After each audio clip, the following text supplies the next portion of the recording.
why husbands with ASD always feel like a failure in marriage, and how to change that story. Today, we're diving into one of the most painful and misunderstood experiences for many autistic husbands, that constant feeling of failure in their marriage. If you're a husband on the autism spectrum or a neurotypical wife, this message is for both of you. Because that invisible, heavy feeling, I can't do anything right, isn't about weakness or laziness or indifference. It's about wiring, misunderstanding, and the weight of unmet expectations on both sides. Let's unpack what's really going on and what can actually bring healing and connection back into the relationship.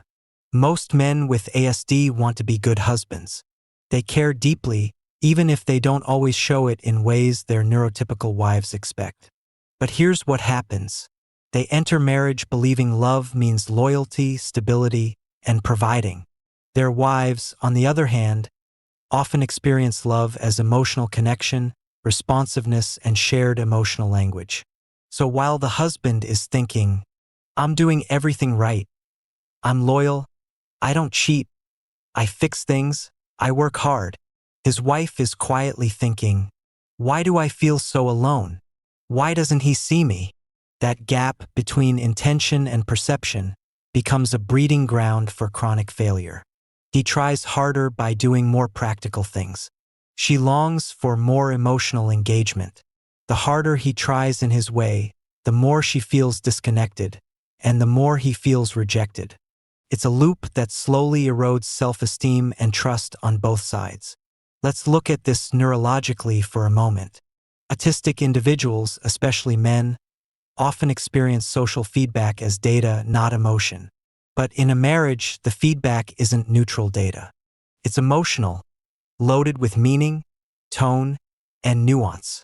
When a wife sighs, rolls her eyes, or says, "You never listen," he doesn't just hear frustration, he hears a global judgment. I'm a bad husband. I'm not enough. She'd be happier with someone else. The ASD brain tends to filter experience through rigid thinking patterns. So instead of, we had a misunderstanding, it becomes, I always mess up.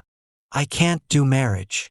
This pattern of global self-blame turns relational stress into personal shame. And shame doesn't motivate connection. It shuts people down. It makes them withdraw, mask, or perform instead of engage authentically. Now, if you're a neurotypical wife listening, I want to validate something important. You didn't sign up to feel invisible. You're not crazy for craving warmth, emotional reciprocity, and shared empathy. Those are normal human needs. But here's what's crucial to understand. Your husband's lack of emotional expression isn't a lack of love. It's a difference in processing and output. He may care deeply but show it differently, through acts of service, routines, or problem-solving instead of emotional dialogue. And when he senses your disappointment, he often interprets it not as, she's hurting, but as, I'm failing. That belief quickly becomes toxic because he starts avoiding emotional situations altogether, the very thing you need most from him. Let's visualize this as a loop. Wife expresses hurt. Husband feels accused or inadequate. He withdraws or defends himself. She feels more unseen. She protests louder or shuts down. He confirms his belief, I can't win, and round it goes. Every turn of this loop reinforces the husband's sense of failure and the wife's sense of rejection. Over time, both partners start grieving, but in silence. She grieves the emotional intimacy she's missing. He grieves the belief that he'll never measure up. This isn't about blame. It's about understanding the system that keeps both partners trapped. So how do we stop the cycle? Here are a few steps that change everything. Number 1, name the pattern, not the person. Instead of, you never listen, try, we keep falling into that loop where I feel unheard and you feel attacked. Can we slow down that moment next time? Use shared scripts. Pre-agree on phrases that signal overwhelm or need.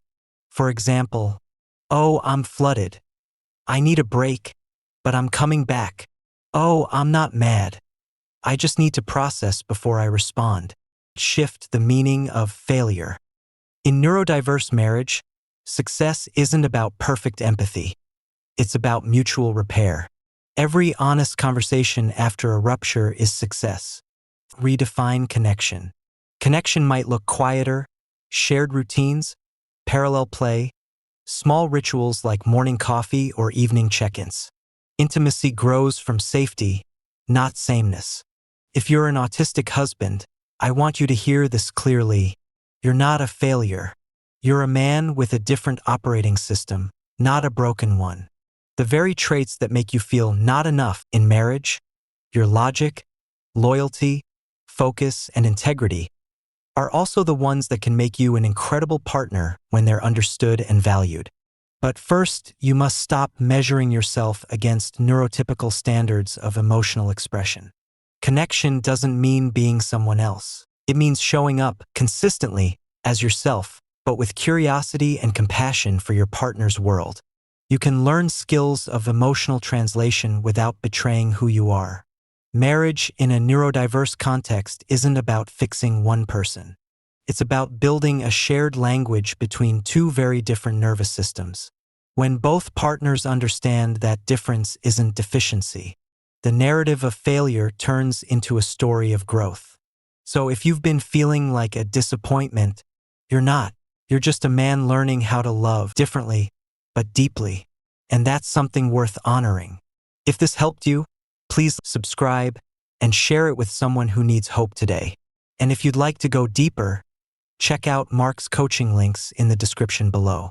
Would you like to schedule a paid private coaching session? This will be in the form of a face-to-face Zoom call. Underneath any of my videos, you'll see this Calendly link. If you click on that link, it'll open up my calendar. You can pick the available days and times that works for your schedule. You'll get a follow-up email immediately after purchasing a session that will have the Zoom link that coincides with the day and time that you picked. I will get an email too that you scheduled a session, and I will be available on that exact day and time, and we will talk. I look forward to working with you. If you are in a relationship with an autistic husband and you have struggled for years and years, if not decades, and you're burnt out, then this is the book for you. It's on Amazon. I'll put the link in the description area and also pinned in the comment section.